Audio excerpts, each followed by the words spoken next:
Destined 1, we are back, scouring the mountains for secrets and treasures galore, and this time, our adventure takes us from the depths of spider-filled caves to the purple cloud mountains high above.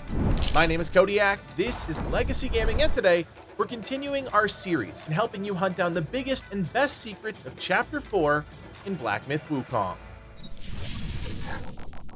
Admittedly, Chapter 4 isn't as jam-packed with secrets as you might expect. Sure, there are a handful of epic boss encounters and still plenty of loot to find from chests and elsewhere, but overall things are a bit more straightforward. The first thing we need to talk about are talismans found throughout the Webbed Hollow. There are 3 found during exploration throughout the chapter, with the 4th triggering a boss battle, and if you don't find these before entering the end chapter boss arena, they'll bug out. In fact, this happened to me, and while I am sure it'll be addressed at some point, it doesn't feel great being locked out of a secret. Anyways, we carry on. For the first seal, we'll head to the Verdure bridge, walk past the Keeper Shrine, across the mossy bridge, and head to the left. When you reach this stone bridge, jump down and head through the chasm. This will eventually lead you to an area with a Scorpion Prince enemy that I highly recommend you defeat. This will grant you his spirit as well as a soak that'll have some interesting build potential later on. Head past all the shacks and head up the stairs, and you'll see the stone statue glowing with an ominous purple light. Interacting with it will trigger a cinematic with one of the Spider Sisters. The second talisman can be found near the Cliff of Oblivion Keeper Shrine. From here, simply turn right, and the stone statue is there in a small body of water. Pull the talisman, and you're 2 down, 1 to go. The final talisman is found closest to the relief of the fallen Loong. Head to the left of the shrine and back into the mountain. Head left when the path splits and climb the slope until you reach the top. There, you'll see the 3rd shrine. At this point, you'll need to progress through the rest of the chapter to reach the Court of Illumination. Once there, we'll want to take the path directly in front of the Keeper Shrine. Pull the 4th talisman and a cinematic will roll, and you'll be confronted by the Supreme Inspector. This fight won't last long because you'll be interrupted by a second creature who will call off the boss, and eventually everyone will just leave, allowing you to claim the Celestial Nonary Pill that's in the chest right inside the central building. Next, we're going to tackle the chapter's biggest secret, a location high up in the mountains. But to get there, we'll first need to scour the depths of the Webbed Hollow. So to kick us off, we'll want to start at the Upper Hollow Keeper Shrine. From here, simply walk past the shrine and keep moving until you reach this ledge. Drop down until you reach the bottom, and then make your way through the sea of cocoons hanging from the ceiling. I highly recommend you don't fight anything here, as you'll just end up wasting time for not a whole lot gained. At some point, you'll come into a more open area, and be careful here, as there's an armored scorpion as well as some of those spider warriors that just drop down out of nowhere. Bad combination. Keep running up the stairs until you reach the Pool of Shattered Jade Keeper Shrine. Rest if you need to, and then keep heading deeper into the cave. You'll pass through another layer of cocoons and eventually make your way to this grotto. In this grotto will be a larger cocoon, and once you smack it, a boss bar will appear. Don't waste your mana and focus on this, as it's just a precursor to the actual fight against the Venom Daoist. This is the first of 2 encounters you'll have with this boss, but it's important that you do this first so you don't have to double back in the future. The boss itself uses a lot of dash attacks and tries to slice at you with his big sword, but overall he's not that difficult to deal with. You just have to be patient and wait for the windows at the end of his big attacks. Once you defeat him, he'll disappear into the darkness and you can move on with your exploration. It'll take some time to reach the Venom Daoist again. In fact, you won't have access to him until the very last Keeper Shrine in Chapter 3, but for the sake of continuity, we're going to go through the entire secret now and then double back on some of the other things we missed along the way. To find the Venom Daoist again, we'll need to head back to the Court of Illumination Keeper Shrine. From there, turn around and run back down the stairs, heading into the mountain. You'll want to keep to the path, and eventually you'll turn left once you see a large slope that heads down into an arena. Descend and the Venom Daoist will appear, ready for another battle. This time you'll have to defeat the boss twice, with each fight removing more of his grotesque extra arms. Eventually he'll be down to just 2, and an intense battle of speed and agility will play out.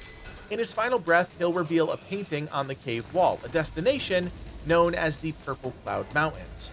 Interact with the painting and you'll be teleported to a beautiful new location that feels serene, but as with most things in video games, peacefulness is masking evil. As you walk along the path, you'll notice a snake wrapped around a tree. Talk to it and exhaust the dialogue options. I'm not sure if this is actually necessary to progress the quest, but we're not going to take any chances. As you work through the Valley of Blooms, there are two things worth pointing out. First is the epic Curio, the Gold Sun Crow, which increases your damage bonus by 1% when equipped. However, if paired with the Jade Moon Rabbit, the Curio you receive for defeating Zhu Baji, the giant black boar, the effect is enhanced, and if both items are equipped, you end up with a +3 to damage bonus and +2 to damage reduction. This item can be found atop a small ledge, but to reach it, you'll need to clear out the enemies in this area and then run across the top of the archway to reach a treasure chest. If you head to the right side of this area, you'll eventually find the bounds of the deity's abode Keeper Shrine. This is strategically placed right outside a boss arena, and oh buddy, what a fight this is. Head up the stairs and you'll see a giant scorpion warrior lounging on the roof. He'll tell you to leave him alone, but if you break some of the pots out front, he'll jump down, activating the fight against the ScorpionLord. This is up there as one of the toughest boss battles in the game up until this point. His combinations hit like a truck, and he gives you very little time to sneak in damage. Add on to that his overall durability, and you have got yourself quite the encounter. Medicine, as always, is your best friend, and you might want to consider some anti-miasma powder, as the poison he can deal is lethal. Once defeated, however long that takes, you'll pick up the Sky-Piercing Horn and Death Stinger crafting material, as well as the Stained Jade Gourd, with the unique effect that it massively increases your drinking speed. Keep following the road, and eventually it'll meet up with a pathway you've traveled before, and there, at the intersection, guarded by one lonely enemy, is a chest that contains the Celestial Registry tablet that slightly increases the experience you gain from enemies. Not bad if you're out there trying to farm sparks. From here, you can continue progressing through this secret zone until eventually you reach the Petalfall Hamlet Keeper Shrine. Climb the stairs and you'll find Daoist Mi, who comes off as a not-so-terrible guy. He'll ask you to find a corrupted item somewhere in the village. I'm not sure if this item drops from the same enemy for everyone, but I received mine from this staff Daoist that was between an archway in the back right of the village. Take the item back to the entrance and deliver it to Daoist Mi, and what do you know? He attacks us. This is a two-phase fight, so be cautious going all out in phase 1. You need to save a little something for phase 2 because Mi will transform into one of those worm practitioners, flailing around and spewing poison everywhere. Defeat Mi and a cinematic will roll, and that lovely red snake will join us at the hamlet. To my surprise and sheer horror, the snake transforms into one of the strangest hybrid creatures I have ever seen and rewards us with a new transformation spell, Violet Hail, which allows us to change into a Worm Guai, granting us immunity to poison while also imbuing our attacks with Poison Bane. At this point, there is only one thing left to do: ascend the stairs and take the fight to the secret boss at the top of Purple Cloud Mountains, the Duskveil. This is a deceptively tricky two-phase fight that requires you to really knuckle down in both phases. I recommend you hold back on almost all of your major damaging moves in phase 1 and really internalize the mechanics. That way, when you get to the harder phase 2, you can burn the boss down as fast as humanly possible. Once you defeat the boss, you'll receive a number of rewards, including the Chapter 4 vessel, the Weaver's Needle, which increases your crit chance by 2% and crit damage by 6% when equipped. The vessel can also be activated, which causes it to home in on and relentlessly attack an enemy for the duration of the vessel. This is essential for negating the end chapter boss's main move as he transitions into phase 2. I just so happened to nail the timing during my boss battle, and it completely negated one of the hardest parts of that fight, and shortly after, I defeated him. By killing the Duskveil, you'll also receive Kun Steel, a mythical crafting material we'll talk about shortly. Additionally, you'll receive the Soak Double-Combed Rooster Blood, which removes any poison state on the player and replaces it with moderate move speed and crit chance.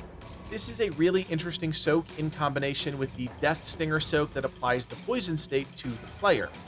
Finally, you'll receive the Duskveil's Horn crafting material, which you can take back to Yin Tiger in Zodiac Village to craft the Iron Horned Helm.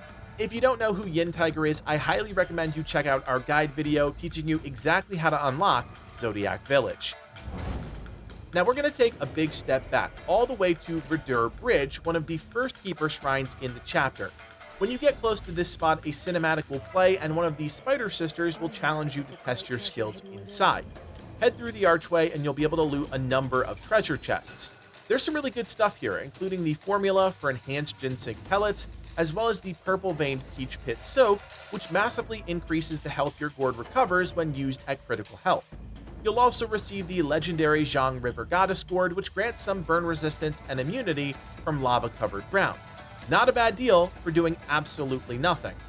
In the arena proper, you'll square off against the Proto-Armourworm, who uses a number of slow but heavy damaging attacks, as well as some poison to try and catch you off guard. Defeating the boss will reward you with the Proto-Armourworm, which gives you no real indication as to its use.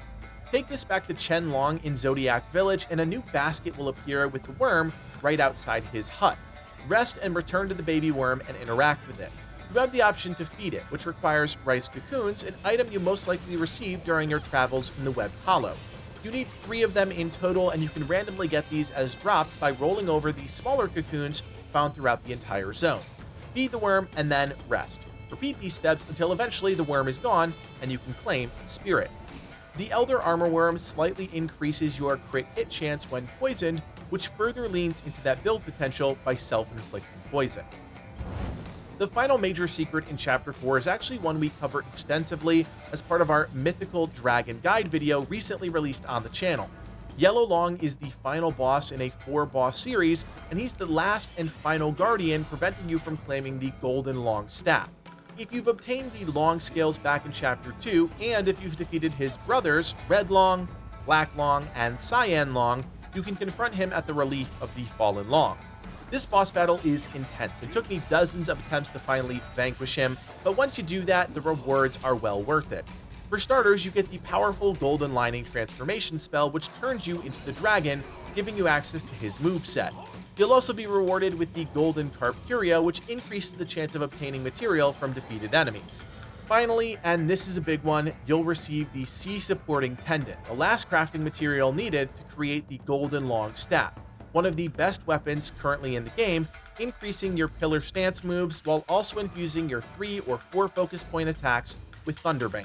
As I said, we go into way more detail about this entire quest chain in our full guide video, so go check that out. So there you have it, the major secrets of Chapter 4. As always, if there's something else you think we should have discussed, leave a comment down below and share that knowledge with the community. And remember, these items are best when found during progression, not at the end of the game. So if you're looking for a real edge in combat, you'll want to take a step off the beaten trail. If you guys like our Black Myth Wukong secret series and you want us to continue into Chapter 5 and beyond, drop us a like and consider subscribing. We'll have more coming your way, and you definitely don't want to miss a thing. My name is Kodiak, and from everyone here at Legacy Gaming, thanks for watching, and play on.